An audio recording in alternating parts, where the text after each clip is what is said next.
अस्सलाम वालेकुम dear viewers. आज की इस वीडियो में हम डिस्कस करेंगे नोटिस अंडर सेक्शन 122 नो और इसको अंडरस्टैंड करने के लिए हम अंडरस्टैंड करेंगे section 122 of income tax ordinance 2001। मैं अपनी प्रीवियस वीडियो में जिसमें हमने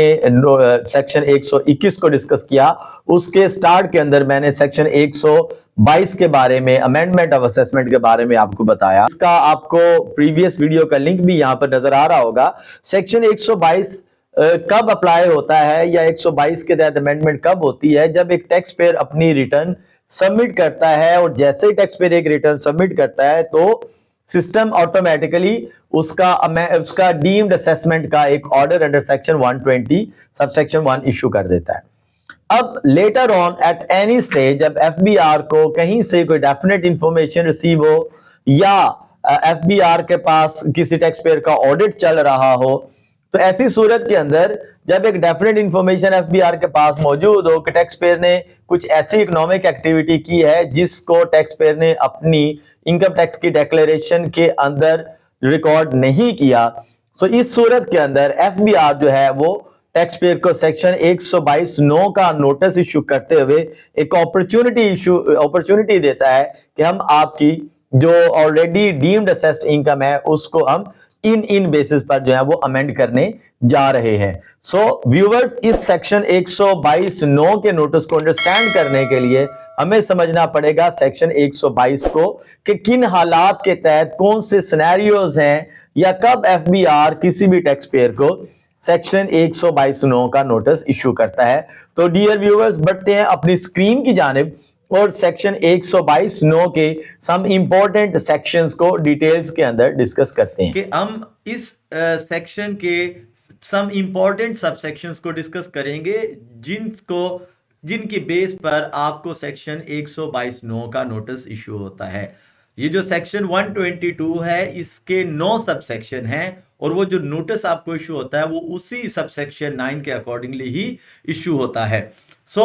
हम इस सेक्शन को डिस्कस करते हैं कि ये 122 नो का नोटिस हमें इशू क्यों होता है। सबसेक्शन 1 को अगर हम पढ़ते हैं, the commissioner may amend an assessment order treated as issued under section 120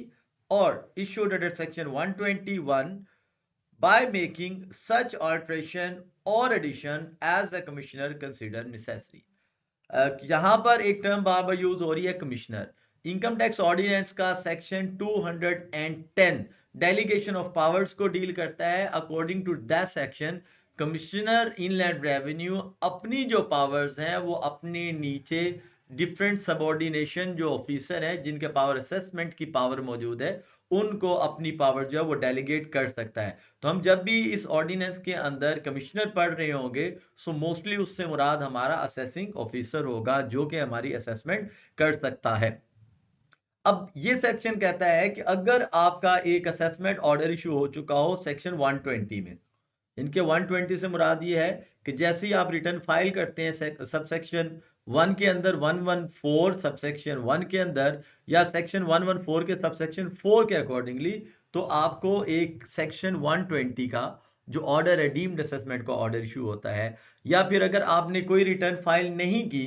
तो उसके अगेंस्ट आपको सेक्शन 121 का जो department assessment order best judgment assessment का इशू करता है, जिसके बारे में मैं आपको अपनी प्रीवियस वीडियो के अंदर ऑलरेडी बता चुका हूं, जिसका लिंक भी आपको यहां पर नजर आ रहा होगा।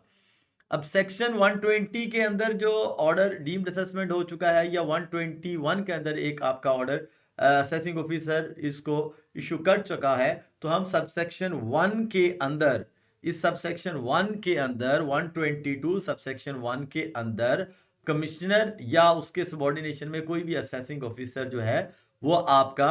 सबसेक्शन 1 के अंदर अमेंडेड असेसमेंट का एक ऑर्डर भी इशू कर सकता है बाय मेकिंग सच ऑल्ट्रेशन और एडिशन, उसमें कुछ तब्दीलियां करके या कुछ इजाफे करके एक ऑर्डर इशू कर सकता है। अमूमन जब सेक्शन 122 नो का नोटिस इशू होता है तो आपने देखा होगा तो जो जब उसकी असेसमेंट कंप्लीट हो जाती है तो टैक्स पेयर को सेक्शन 122 सबसेक्शन 1 का ही नोटिस इशू होता है।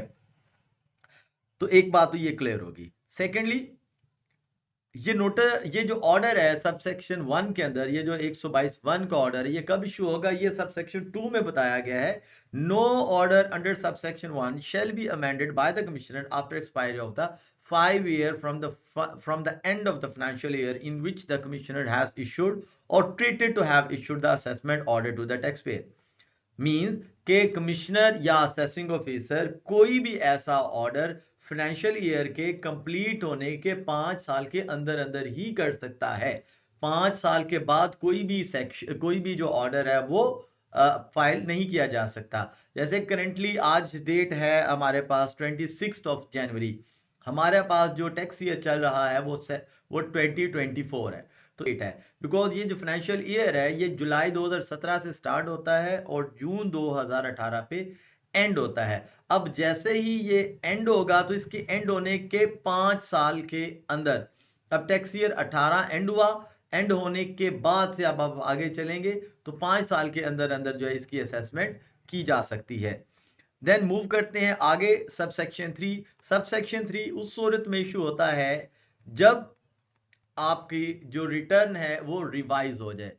टैक्स पेयर मैं आप अपनी एक वीडियो के अंदर ऑलरेडी डिस्कस कर चुका हूं कि रिटर्न रिवीजन कब होगी, जिसका लिंक भी आपको यहाँ पे नजर आ रहा होगा। रिटर्न रिवाइज अगर टैक्स पेयर ने अपनी रिटर्न सबमिट कर दी है और लेटर और उसको पता चलता है कि इसके अंदर कुछ चीजें एडिशन ऐड करनी थी जो कि मिस हो गई हैं, या कुछ जो डेटा ऐड किया है वो एरोनियस है, गलती से ऐड हो गया या गलत है, तो सबसेक्शन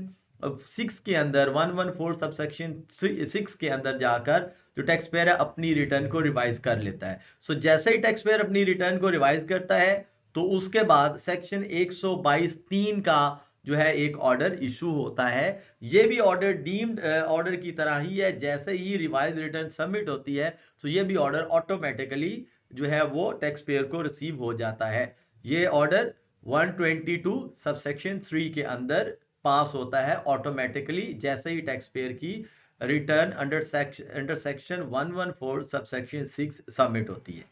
आगे बढ़ते हैं, आगे हमारे पास सबसेक्शन 4 है। सबसेक्शन 4 बड़ा इंपॉर्टेंट है। देखिए अभी मैंने बात की कि जब हम अपनी रिटर्न को अमेंड करते हैं, रिवाइज करते हैं, जब कोई टैक्स पेयर अपनी रिटर्न को रिवाइज करता है तो वो रिवीजन होती है 114 सबसेक्शन 6 के अंदर और उसका ऑर्डर इशू होता है 122 सबसेक्शन 3 के अंदर। अब इस रिवाइज रिटर्न के अंदर अगर एफबीआर के पास कोई डेफिनेट इंफॉर्मेशन मौजूद हो कि